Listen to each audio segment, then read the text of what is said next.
Présentation de l'ouvrage Retour à la foi. Les carnets de croire et servir, numéro 78-79 de 1984. Gaël Pedlet. Pour un chrétien qui veut être un témoin de l'Évangile, comment atteindre ceux qui doutent? Et pour quelqu'un dont la foi n'est plus qu'un souvenir, comment revenir à une certitude qui soit une rencontre vivante?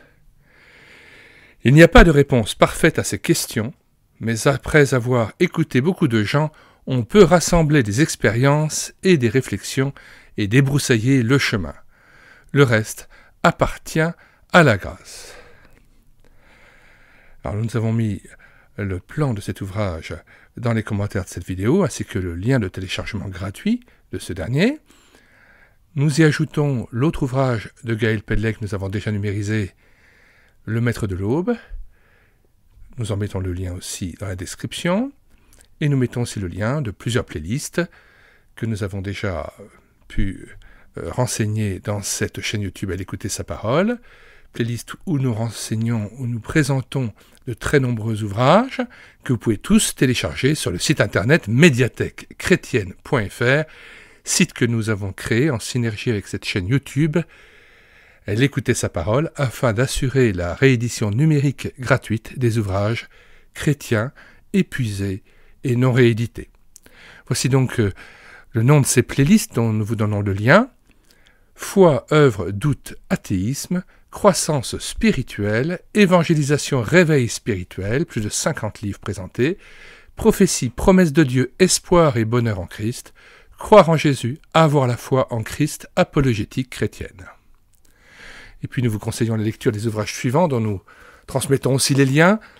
Voilà pourquoi je suis chrétien de C.S. Lewis, Croire pourquoi de Richard Wurmbrand, preuve de l'existence de Dieu, La splendeur de l'Évangile, Raymond Delcourt, La logique de la foi d'El Roton, Croire à quoi bon de Gerhard Berman et 10 préjugés contre le christianisme, Michael Green, Gordon Kirkner. Donc ce sont autant d'ouvrages qui viennent aussi en réponse à ce désir de retour à la foi. Nous lisons maintenant la première partie de cet ouvrage, Réponse à un silence. J'ai entrepris au début d'une année la visite systématique de ceux que l'on appelle parfois l'Église vraiment invisible, à savoir les gens qui figurent au fichier et que l'on ne voit jamais, sauf à la fête de Noël de l'école du dimanche avec leurs enfants, ou à la vente paroissiale, ou encore, il faut le reconnaître avec joie, quand on demande des volontaires pour retapisser une salle paroissiale ou réparer l'éclairage du temple. Mon intention dans cette tournée de visite était de donner à ces gens une chance de rapprochement, mais aussi de comprendre pourquoi, tout en étant rattachés à la paroisse par quelques liens, ils ne participaient pas à sa vie spirituelle. Est-ce que, par exemple, ils avaient un caractère individualiste et voulaient être chrétiens tout seuls? Ou bien avaient-ils été profondément déçus, scandalisés ou indignés par quelque événement survenu dans la paroisse? Ou bien avaient-ils été mal accueillis ou trouvaient-ils que la communauté manquait trop d'amour fraternel? Je le leur ai demandé quand cela a été possible et tous, ils ont dit non. Leur communauté était suffisamment bonne pour eux, mais cela ne leur disait rien de s'y joindre, parce qu'ils étaient bien comme ça. D'autres m'ont donné, dès qu'ils m'ont vu et sans que j'aie le temps d'entamer une conversation, ni de leur poser la moindre question, les raisons de leur défection. J'en cite quelques-uns, telles qu'elles ont été dites. Le dimanche est le seul jour où je puisse dormir tard. Un employé de bureau, travaillant de 9h à 18h, mais restant devant la télévision jusqu'à la fin des émissions. Le dimanche matin est le seul moment que j'ai pour tondre ma pelouse. Mon fils s'est marié avec une catholique, alors je ne peux plus venir au temple. J'ai un chien et je ne peux pas le laisser tout seul. Les 2 dernières réponses sont tellement dépourvues de bon sens qu'il est impossible de discuter. Les 2 premières, qui mettent en balance la longueur du sommeil ou la bonne tenue du jardin avec l'amour de Dieu pour nous, dénotent une telle incompréhension de la véritable question que tout dialogue paraît inutile. Il y avait tout de même là un mystère. comment des gens pourvus d'une intelligence normale pouvaient-ils faire des réponses absurdes et aussi inacceptables pour l'interlocuteur? Parallèlement, je réfléchissais à un autre mystère. J'avais écouté des centaines de gens pendant des centaines d'heures. Beaucoup cherchaient à voir clair dans des problèmes de comportement familial ou professionnel et à trouver quelle devait être leur attitude de chrétien. Beaucoup aussi souhaitaient progresser dans la foi et l'amour du prochain. Certains découvraient que tout un domaine de la vie spirituelle leur était resté étranger et voulaient mieux le connaître. Parmi tant de personnes, 2 seulement ont dit qu'elles avaient perdu la foi. 2 sur des centaines. Il y avait là quelque chose qui clochait. Ce n'était pas arrivé à 2 seulement. Où étaient les autres? Pourquoi ne disaient-elles rien? Mis à part les gens qui, par tempérament, sont incapables de s'exprimer et préfèrent résoudre seuls leurs questions, qu'est-ce qui empêchait les autres de parler? Il y avait bien des paroissiens qui trouvaient la force de dire qu'ils avaient trompé leur conjoint, ou volé, ou entretenu en eux, depuis des années, une rancune et un désir de vengeance. La disparition de la foi, ou son éclipse ressentie comme provisoire, serait-elle donc un crime plus inavouable? Je remarquai d'ailleurs que bien des gens venus d'une autre religion ou de l'incroyance totale disaient volontiers qu'ils ne croyaient pas encore et parlaient de ce qu'ils avaient trouvé et de ce qu'ils cherchaient. Seuls ceux qui étaient un jour entrés dans la foi n'osaient pas admettre qu'ils en étaient sortis ou qu'ils connaissaient de graves difficultés. Le silence n'était donc pas dû au fait que ce domaine était trop personnel. Mais alors, à quoi? Il arrive qu'un mystère éclaire un autre mystère. Quand on fait le rapprochement entre les deux et que l'on s'aperçoit que c'est le même. Toutes ces histoires invraisemblables de chiens et de gazons étaient évidemment des rideaux de fumée, destinés à cacher ce qui paraissait inavouable, le fait que ces gens avaient quitté la foi à des degrés divers. L'idée que cette évolution était inavouable ne pouvait leur venir que de l'enseignement incomplet ou mal compris de l'Église. On leur avait appris que la foi, c'est un oui pour toujours, sans d'ailleurs y insister tellement, puisque cela apparaissait comme une chose simple et évidente. Les accidents de parcours, par la suite, portaient sur la conduite, les sentiments, la valeur trop grande attachée aux biens de ce monde, l'indifférence envers le prochain. On pouvait être infidèle à son « oui », mais qu'il devienne peut-être, qu'il devienne « non », qu'il soit un jour un point d'interrogation ou l'immense nostalgie d'un passé révolu, tout cela, il n'en avait jamais été question. Ou bien, tout au plus, ces gens avaient retenu que c'est seulement par sa faute que l'on en vient à douter. Lorsque le doute est venu, ils n'y étaient pas préparés. Ils se sont trouvés déroutés et démunis. Il leur a semblé que c'était quelque chose d'inconnu et d'anormal, qui n'arrivait qu'à eux. Ils ne pouvaient pas en parler puisqu'ils auraient été incompris et peut-être méprisés. Le culte du dimanche et toutes les réunions d'ordre spirituel représentaient le pays dont ils se sentaient exilés. Y venir, cela aurait été y être présent matériellement sans pouvoir y entrer, se voir décrire une joie à laquelle on ne peut pas participer.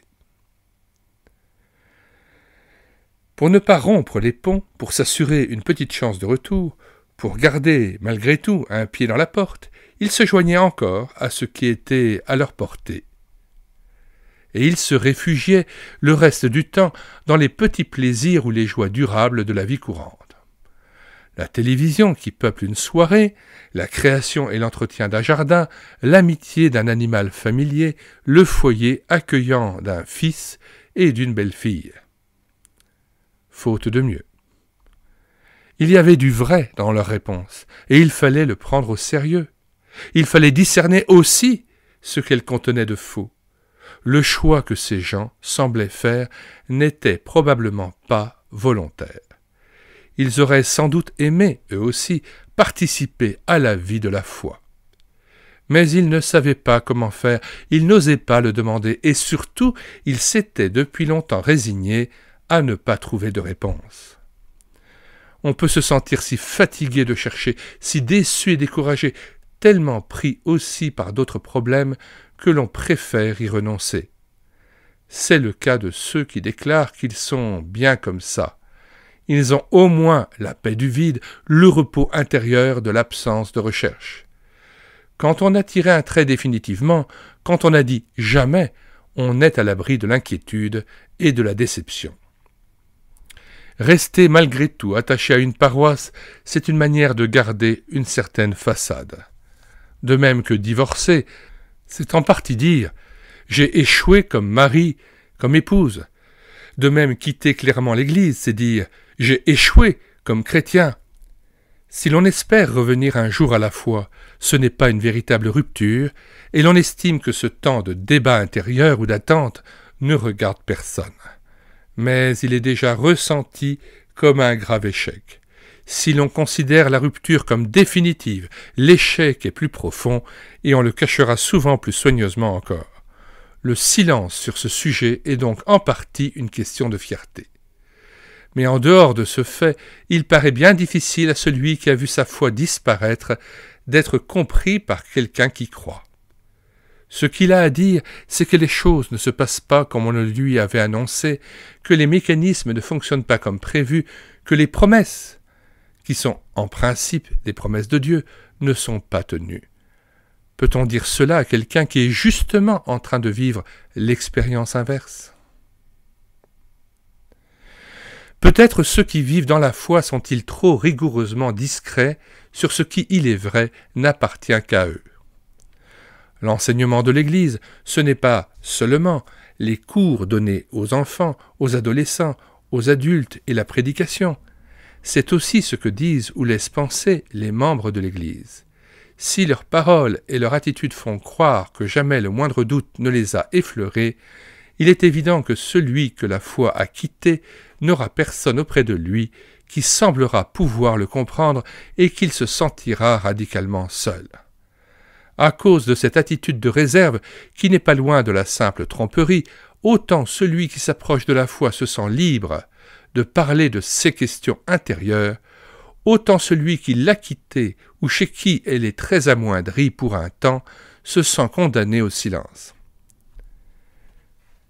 S'il en parle, ce sera souvent avec défi, comme s'il affrontait le mépris, comme s'il était d'une autre race et s'en faisait un sujet de fierté. Celui-là ne dira pas d'ailleurs qu'il cherche autre chose, mais au contraire qu'il est très satisfait du point où il en est et que d'avoir renoncé à bien des convictions est pour lui une délivrance.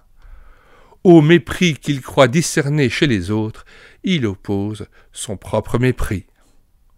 « Comment peux-tu lire encore la Bible ?» m'a demandé un jour un camarade étudiant en théologie, en voyant la mienne sur la table. Et il l'a jetée par la fenêtre. Un chien à garder, une pelouse à tondre, une salle tapissée de neuf, une courte présence à la fête des enfants, une Bible jetée du 7e étage, c'est souvent le seul langage qui reste à ceux dont la foi vacille ou disparaît. Ce sont autant d'appels à discerner. Celui qui a rompu définitivement ne se gêne pas pour dire « Moi, tout ça, c'est bien fini ». Ceux qui donnent d'autres réponses, même et surtout quand elles paraissent absurdes, ont encore un brin d'espoir et ils attendent quelque chose de nous. Pour les entendre, il faut percevoir beaucoup de silence, beaucoup de mots derrière les mots. Pour leur apporter quelque chose, il faut beaucoup de compréhension et il faut mériter leur confiance. C'est seulement avec quelqu'un qui, pour une raison ou une autre, paraît avoir des chances de les comprendre qu'ils parleront.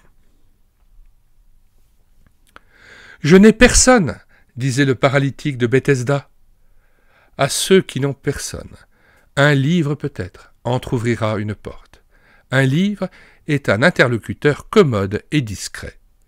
Nul ne sait qu'on le lit, on peut le refermer pour un temps. On peut le jeter à l'autre bout de la pièce s'il devient irritant. Si devant personne au monde, on ne pourrait accepter d'être quelqu'un qui doute et qui cherche à revenir à la foi, peut-être pourra-t-on accepter de l'être devant soi-même. Si dans tel passage, tel chapitre on se sent compris, la solitude est déjà brisée, la désespérance n'est plus totale, les chrétiens qui paraissent installés dans la foi ne sont plus aussi radicalement étrangers. Peut-être alors, au lieu d'un livre, se cherchera-t-on un véritable interlocuteur avec lequel on entamera un dialogue, jusqu'à ce que l'on entre dans cet autre dialogue qui s'appelle la foi.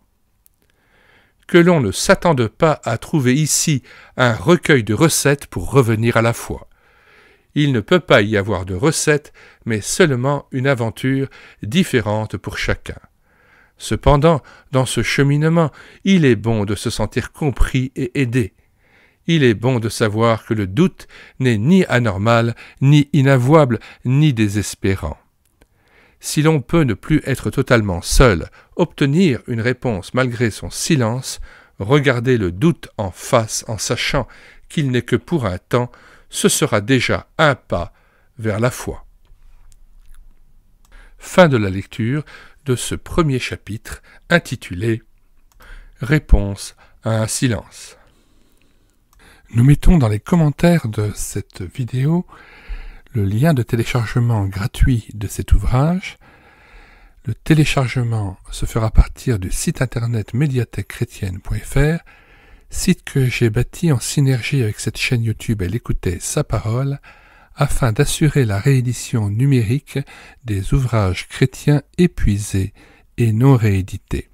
Comme l'était cet ouvrage, nous vous invitons donc à vous rendre sur le site internet médiathèquechrétienne.fr afin de pouvoir profiter et de pouvoir télécharger gratuitement les 1000 ouvrages que nous avons déjà numérisés et mis à votre disposition.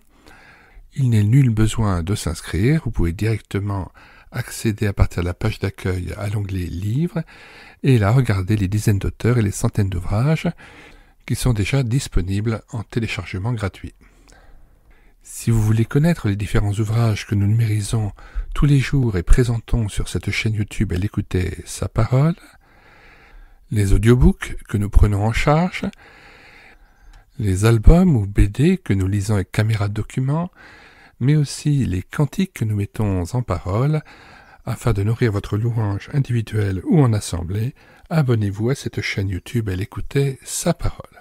Nous vous disons au revoir et à bientôt.